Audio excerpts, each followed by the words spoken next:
I once had a coach who told the team, this was his constant refrain, trust the process. Reminding us that we weren't going to see results today. In fact, most of the time we see it looks like the opposite is happening.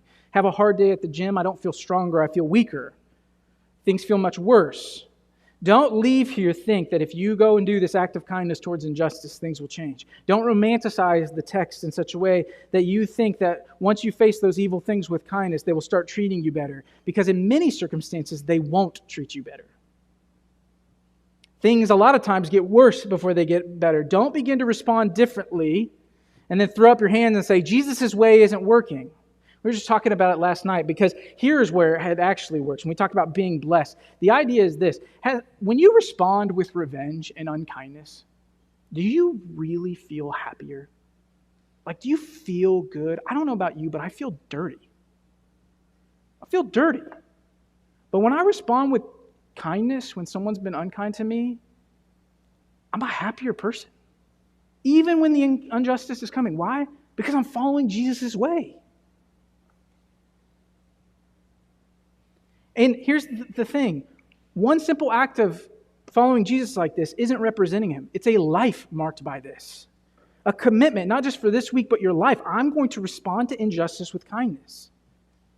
And I can tell you that if you do this, it is very likely, and here's what the disciples are hearing, it is very likely that when you stop standing up for your rights with evil and kind, that things might get worse for you.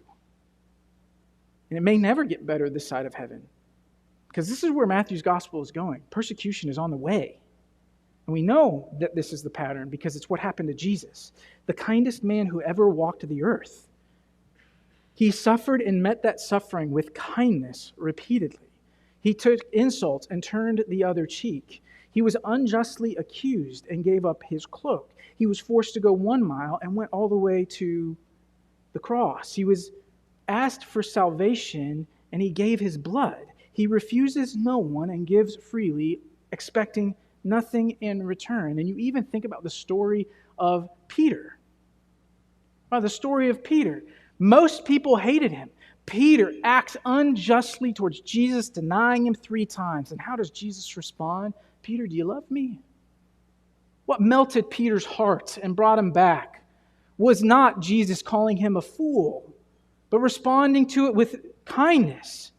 And when Jesus overflows His life of kindness repeatedly, over and over again, comes to save His own people, heals the sick, raises the dead, how does that turn out for